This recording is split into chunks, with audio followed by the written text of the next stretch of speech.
हाय everyone, pathfinder के thermal physics का MCQ number 24 discuss करेंगे और I want you to read the question once, give it a try and then you can continue watching the solution. इस question में हमारे पास एक horizontal fixed cylindrical vessel दिया हुआ है as written in the question, और इस सिलेंडर को आउटसाइड सराउंडिंग से सेपरेट कर रहा है ये एक पिस्टन जिसका फाइनाइट मास है। इसके अंदर हीलियम गैस भरा हुआ है। Piston as well as cylinder both are heat insulated, ये दिया हुआ है। The external pressure is increase rapidly to triple of its initial value without changing the ambient temperature.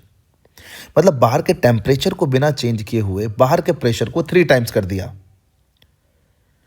How many times of its initial value will the volume of the helium become. मतलब अगर बाहर के pressure को immediately मैं 3 times कर दूं तो finally what will be the volume of the gas, volume of the helium in the container. This is the question. सबसे पहली बात यह है कि ये प्रेशर बाहर का 3 टाइम्स हो गया इनसाइड प्रेशर के, ये दिया हुआ है, जिसके वजह से पिस्टन पे एक नेट फोर्स होगा। क्योंकि पिस्टन का मास फाइनाइट है तो acceleration will be finite, acceleration will be finite. The gas will B compressed, the gas will B compressed, but during the compression one thing is very clear कि delta Q क्या रहेगा, 0, because the system is insulated from outside. तो actually में ये जो ambient temperature को change नहीं करने की बात कह रहा है क्वेश्चन, उसका इसमें कोई रोल ही नहीं होगा। टू सॉल्व द प्रॉब्लम उसका कोई रोल नहीं है। तो डेल्टा क्यू इज 0, तो process is adiabatic, adiabatic, but even it is adiabatic, pv to the power gamma is not applicable। pv to the power gamma constant ये तभी applicable होता है जब प्रोसेस रिवर्सिबल हो। ये क्योंकि एक फाइनाइट एक्सेलरेशन इसको मिलेगा तो piston will move with a finite velocity, so it is a irreversible process. तो pv to the power gamma equal to constant is not valid as the process is irreversible। So we cannot use the path equation pv to the power gamma equal to constant। तो हम कैसे करें इसको solve भाई? एक बात तो निश्चित है कि सराउंडिंग ने गैस के ऊपर वर्क किया, उसने गैस के इंटरनल एनर्जी को चेंज किया। तो हम ये बोल सकते हैं work done on gas by the surrounding is equal to increase in internal energy, increase, forgive me for my handwriting, increase in internal energy of the gas। Work done by the surrounding is increase in internal energy of the gas, fine। What is work done by the surrounding? External pressure is always 3p because it has been increased, and by slight movement I would assume that outside pressure will remain 3p। तो भाई कितना work करेगा ये? Work done by surrounding अगर हम लिखेंगे तो हो जाएगा 3p into change in volume.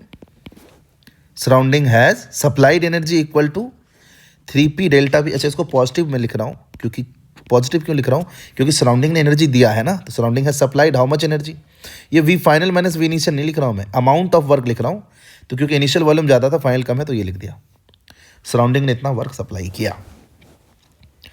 और डेल्टा यू अगर मैं लिखूँ, increase in the internal energy of the gas, delta U, ये क्या आएगा भाई? ये आएगा F/2 nRT, जिसको मैं F डिग्री हीलियम मोनोटॉमिक है 3/2 nRT को P final V final minus P initial V initial. कहाँ तक जाएगा ये गैस भाई? अगर बाहर का प्रेशर 3p है, गैस कंप्रेस होगा, अल्टीमेटली जहाँ ये रुकेगा वहाँ का जो इंटरनल प्रेशर है वो एक्सटर्नल प्रेशर के बराबर होगा ultimately. I am not saying it will stop directly, it will oscillate actually. Ultimately it will stop, and when it will stop, inside and outside for the mechanical equilibrium pressure will be same. तो pressure हो जाएगा 3p, तो final pressure inside का 3p हो जाएगा। 3p final volume कम हुआ है, initial pressure gas का P था, इनिशियल वॉल्यूम VI था।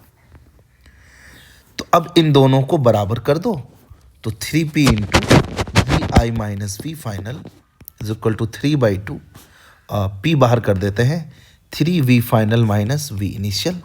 ये p और p कैंसिल हो गए, ये 3 और 3 कैंसिल हो गया, यहाँ v इनिशियल है, यहाँ v इनिशियल बाई 2 है, इस तरफ ये हाफ है ना इसके साथ मल्टीप्लाइड, तो इधर आ जाएगा ये 3v इनिशियल बाई 2, और इधर हमारे पास 3/2 v फाइनल था ही, इधर से एक v फाइनल आ गया, तो आ गया 5/2 v फाइनल।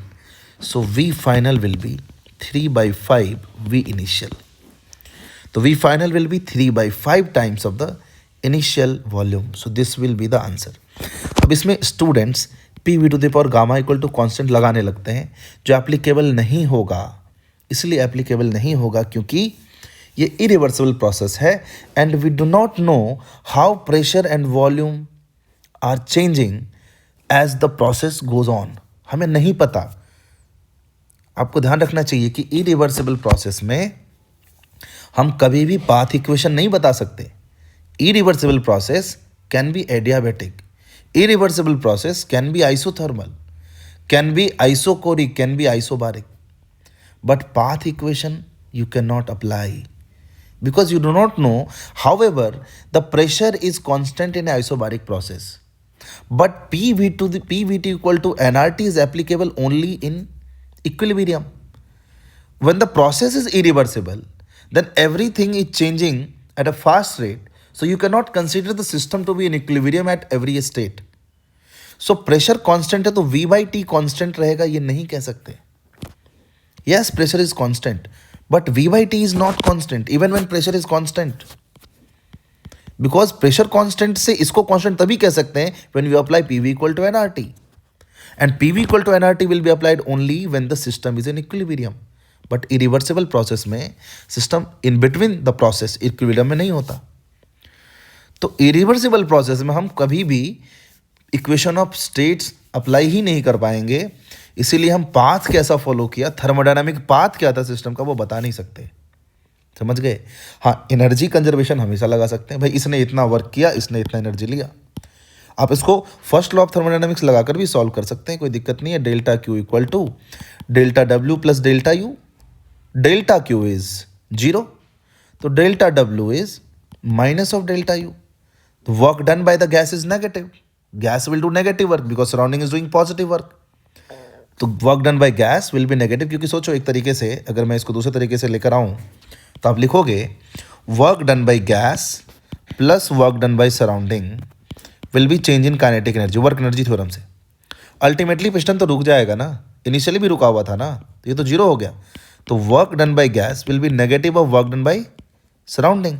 तो surrounding has done positive work, that means gas has done negative work. Positive work मतलब surrounding has supplied energy and gas has absorbed energy. तो जितना एनर्जी वो एब्जॉर्ब करेगा that will increase its internal energy. तो मैं इतना कुछ नहीं लिखा, मैंने सीधा सीधा आपको यही कहा कि अगर गैस के ऊपर एक्सटर्नल प्रेशर ने वर्क किया है तो वही वर्क इसके इंटरनल एनर्जी को बढ़ाया होगा. समझ आया होगा आपको ये सॉल्यूशन? भाई चैनल को सब्सक्राइब कर लेना, क्योंकि मुझे ना उसी से मोटिवेशन मिलेगा और तभी मैं वीडियो बनाना कंटिन्यू रखूँगा, है ना. अभी तो MCQ चल रहा है भाई, अभी तो मुझे बहुत सारे वीडियोस बनाने हैं. अभी तो मैंने इस काम को शुरू किया है and believe me the solution which I am providing is not copied from anywhere. I spend time solving the problem and then I make the video. So I am making 1 video per day because I also have to take offline classes because I am working somewhere. तो motivation तो तभी मिलेगा भाई जब लोग थोड़ा सा support करेंगे. सपोर्ट का मतलब ही यही है कि आपको सब्सक्राइब करना है, थोड़ा कमेंट करना है, आपको कैसा लगा वीडियो बताना है. ठीक है.